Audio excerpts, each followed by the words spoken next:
Welcome to our fourth Pet Connection Prime Time. This is our holiday edition. I have my Santa tie. We have some awesome stories and great holiday pet photos going into each commercial break. This is one of those special groups that Pet Connection has been honored to work with, the Puppy Rescue Mission. In Afghanistan in 2010, a dog named Sasha and two other dogs alerted American soldiers of a suicide bomber coming into the post. This saved all 50 troops. Unfortunately, Sasha did not make it as the bomb exploded before Americans could be killed. This heroic dog started an amazing legacy that continues to this day of saving dogs. We only bring over dogs that have bonded with a military member. We're not just bringing over dogs from the streets. There's a military member associated with the dog. Jen Lacoste, an adoption coordinator for the Puppy Rescue Mission, shares with us where these dogs come from. Anywhere our U.S. military is stationed is where our dogs can come from. We have a lot from Afghanistan, obviously, a lot from Turkey. There's some from Africa, Kuwait, Iraq, Romania, Qatar, Jordan. This can be extremely expensive to save these dogs and cats. Fundraising is so important. We fundraise like crazy. We do auctions, we've held events, fundraising, donations. That is how we make a living and get these dogs where they need to be. We don't have a facility stateside, so we are on social media. We do have donation portals. If somebody wants to set up a reoccurring donation, a one-time donation, anything helps. It's amazing how networking can compel someone to help. You shared a post. We were looking to start fostering with an organization, came across the post. My husband is former military, and I think it kind of spoke to him a little bit. So we submitted an application to foster, got approved, and we had our first dog in December of 16. Megan Paseglia fell in love from a simple post on Pet Connection and filling out an application. They're such fur balls. They were so cute. And also just to know that there's plenty of dogs I could have rescued here in the States. I know that, and we heard that a lot. But to also know that they were rescued by these servicemen and they did something to make these servicemen feel better, even if it was for an hour or a night or a month. Arriving in JFK from Turkey, something as simple as grass was amazing. The best moment was when we got them back here in the States. They first got out of their crate and they felt grass for the first time, and because they lived in an outdoor kennel in dirt, and they just flopped on the grass. We couldn't get them up forever. We were dragging them, come on, we have to go inside. Nope, they loved grass. They just touched each other, laid in the grass. It was the sweetest thing. At 6 months old, their babies were only 30 to 40 pounds. Little did they know they would keep growing. We looked up Anatolian Shepherds when they said that was part of the mix, and we said, okay, but they're mixed. Okay, no. Then they kept growing, and then at about 3, they filled out this way. And then the house is just their playland. That's just how it goes. Now named Tucker and Murray, these gentle giants love everyone. There's just things that they know that we never could have taught them. Like, we have tons of children in our neighborhood, and with very little experience with children where they came from, they're so submissive, they'll flop over the kids, climb all over their bellies, and they have contests of which one they like more. They'll line up at the back door and say, "Can we pet Tucker and Murray?" It's the cutest thing. International adoption is not as difficult as it may seem. The legwork it's not on our end. It's really not. I mean, you fill out an application just like you would here, and a lot of the legwork is done by Puppy Rescue Mission. They do all of the hard work, and you just wait for your call and they send you pictures. It's no different, I think, than here. You might wait a little bit longer, but it's no extra legwork on the adopter. Helping pets and service people can be so rewarding. The stories are so touching, listening to them and what these dogs and cats have helped them go through in their transition back home, and just being a small part of making that happen is pretty amazing. Over the past 11 years, over 3,500 dogs have been saved and have made their way to the U.S. from over 50 countries. This is Phil and Scar, rescued from Turkey. We posted them on Pet Connection and were adopted by Kathy Gomes from Queensbury. They are truly loved and have been spoiled now for 4 years. Another PRM success story. The next rescue group is unbelievable. 10 years of rescuing dogs in Puerto Rico. We've actually had many on Pet Connection over the years. The founder of the Sato project, Chrissy Beckles, was horrified at what she saw. Up to 500,000 stray dogs walking the streets of Puerto Rico. The term Sato means mixed breed, unwanted stray dogs. We are hoping to change this. Chrissy Beckel, who is the founder and the president of the Satos Project, she actually went on vacation down to Puerto Rico, now it's probably 11 years ago, and she just saw a lot of stray dogs, a lot of abandoned dogs, dogs actually getting hurt when she was out there on vacationing, and she just couldn't get it out of her mind. It just destroyed her. So she came up here, did a lot of research, did some networking, and she just needed to go back. So she moved back there full time to start a rescue. Emily Thomas, a foster coordinator for the Sato project, explains why the huge need to help. People sometimes just don't get the dog spayed or neutered. They might not have the funds, they might not have the education, so then unfortunately the dogs are out and they mate, and that's one of the reasons. Currently is because of the hurricanes and the earthquakes that have been shattering families and the environment there. People are just trying to take care of themselves. There's a terrible place where so many dogs are dumped. The Sato project stepped up. There is a place called Dead Dog Beach, which Chrissy ended up getting cleaned up almost completely before the last hurricane. Now it's an area that the Satos Project monitors every day.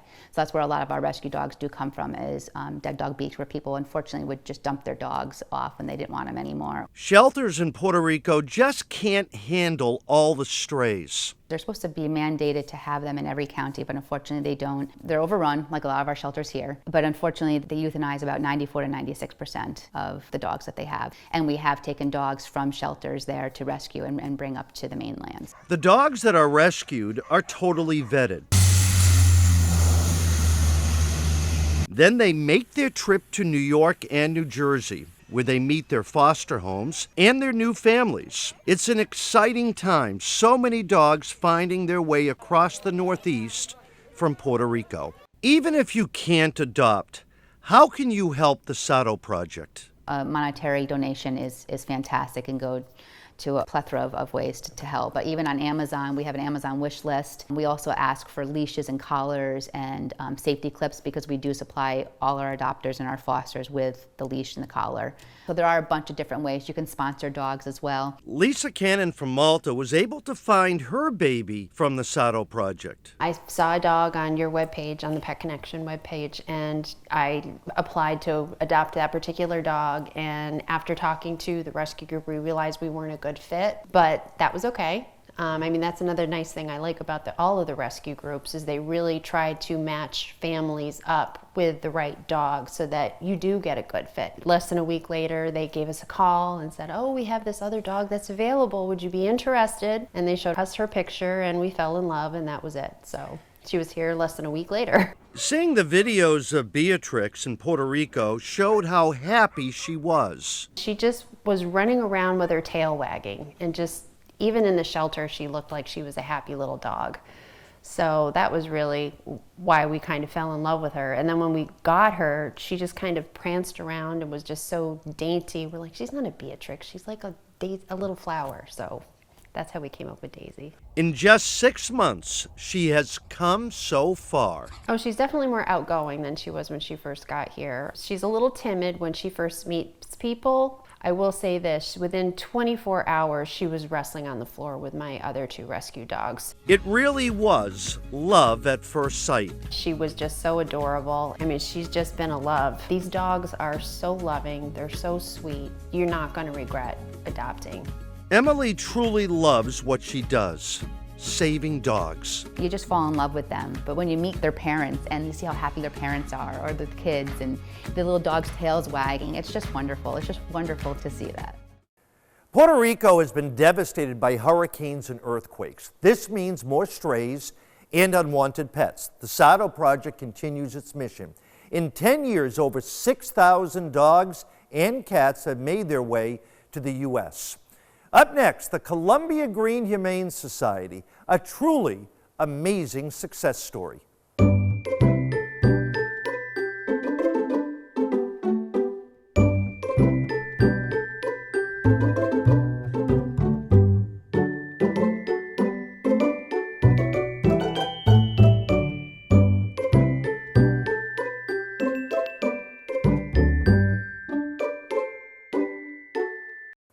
There is a special place in Columbia County, the Columbia Greene Humane Society. It started in 1955 with just 5 kennels. That was it. More was needed. In 2014, through the efforts of so many people, a new shelter was born, giving thousands of pets a second chance and helping the entire community. It was a big process to get this done, as you can imagine. And the community stepped up in an unprecedented manner when we asked them to, and we were able to build an organization that served everybody for every need they have on animals. You know, we have a surgical suite. We spay and neuter about 1,500 cats a year, about 600 dogs. It wasn't just spay and neuter people needed because of low income. They can provide a wonderful, loving home for an animal, but they have limited funds. So then we started the low-cost health and wellness, where you can get vaccines and basic care at a reduced rate. It keeps animals in the home, keeps them safe, and it keeps them happy. Ron Perez has been the executive director at the Columbia Greene Humane Society for 24 years. They are one of the originals of Pet Connection 30 years ago, back when things were so much tougher. With any job, it gets stressful and there's pressure. I will step back and say it could be like we were before, where there's literally pictures of me taking baling wire and putting our dog runs together because they were falling apart. So we've come a long way, and it's completely due to wonderful staff. I have a great staff. Shelters have all sorts of pets needing homes, more than just dogs and cats. Rabbits and guinea pigs, we always have them. Domestic rats, which are very popular these days. As you know, they're quite clever. Smart, too. They are. They make wonderful pets. You know, again, we try to, whatever the needs are of people, we try to meet them. The food pantry is so important for so many families. On average, we give away about 35,000 pounds of food a year. During COVID, it bumped up to about 40. And we put a request out on social media that we're going to need some help because we have people lined up for food. And it was amazing how the community, people were mailing stuff to us from Chewy, from Amazon. Animal abuse continues to be so important in a shelter's work. Call 911 if you see something happening to an animal. Almost all the police departments now are going through cruelty training. And because of technology today, if a deputy may be out on a farm, they may see a horse that they suspect animal cruelty, they can take a picture and send it to me or send it to one of my investigators. The cruelty aspect, it's always one that gets a lot of attention, and it's sad, but it's an essential part of what we do. If you would like to help the shelter by volunteering, please reach out to them. And remember, the food pantry is always looking for donations to help needy families so they can keep their pets. Up next, the holidays are fun and exciting, but there are so many hidden dangers for our pets.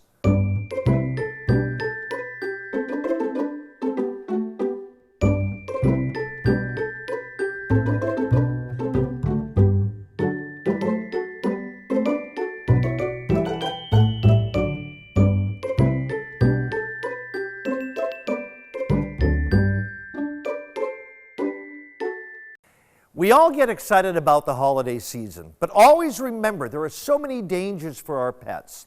It's also another reason why we always say never adopt for the holidays. Wait till after New Year when things calm down, especially for puppies and kittens. They can get into everything.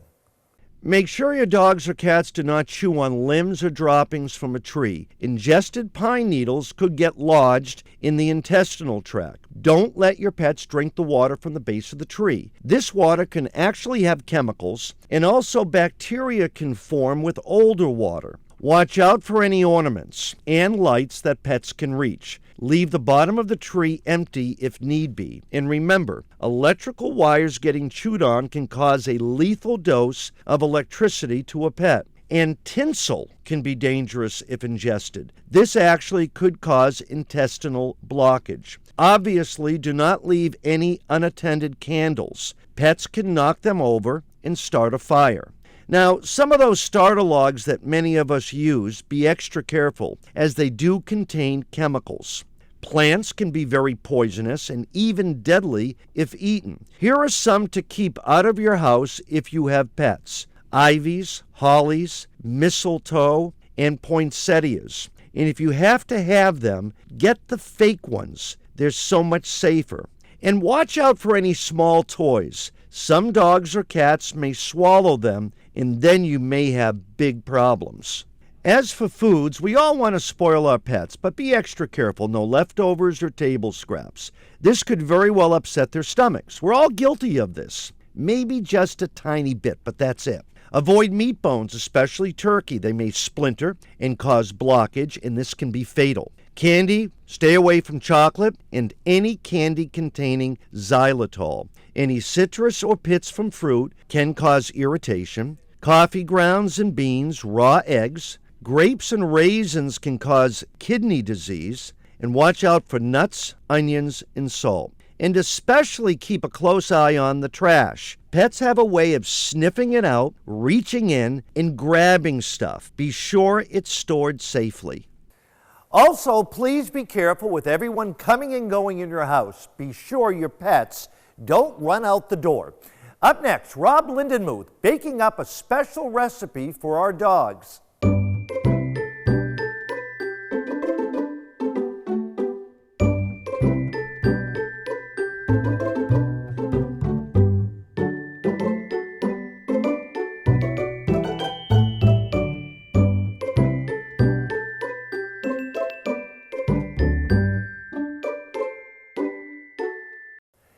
This will be fun. As many of you know, Rob Lindenmuth loves dogs and loves baking. This guy can bake. Today he's going to share a recipe for cooking up a special treat for your dog, and it's good for them. Hey there, Cap. Yeah, many people do some holiday baking this time of year for themselves, but many also have four-legged friends, so why not make some dog or cat-friendly treats this time of year? We're going to be making peanut butter and pumpkin dog treats today. Now, you first want to start with your oven preheated to 350. The ingredients that we're going to be using are whole wheat flour, peanut butter, pumpkin puree, no spices included, and 2 raw eggs. Now we're going to start to mix things together and get this going.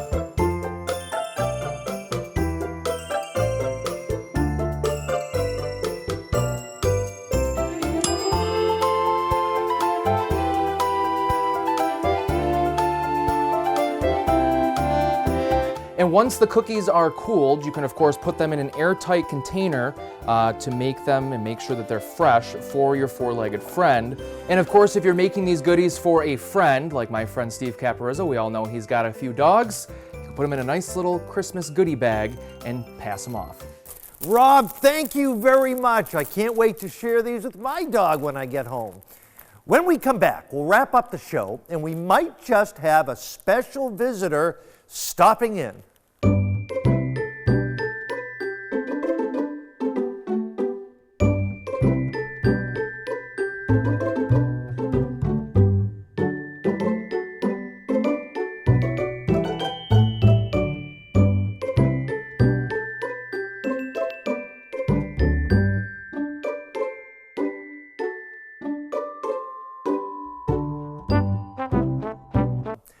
Thank you, everyone, for joining us. Hope you enjoyed the stories and all the great pictures of pets with Santa Claus. For more information on the stories, you can go to our website, click on the Community tab, and go to Pet Connection Prime Time. I think I hear something. Here he comes, Santa Claus. How are you, Santa? Hey. Hi, everybody. Merry Christmas. Santa, you're a pet lover, I right? am a pet lover, and I have 9 beautiful reindeer to take care of at all times. Well, you got Rudolph, right? I love them. Rudolph is #1. Now, you love dogs and cats, Yes, too. I do. I love them all, the big and the short and the tall. Santa, thank you. I hope you get some snow for Christmas. We're going to get snow, and you're not getting cold this year. I've been a good boy? You've been a good boy. Santa, thank you very much for stopping by. I know you have to get back up to the North Yes, Pole. I do. It's cold up Yes, there. it is. Brr, All right, Santa. All Bye, right, you everybody. guys. Merry Christmas. Merry Christmas. Happy holidays.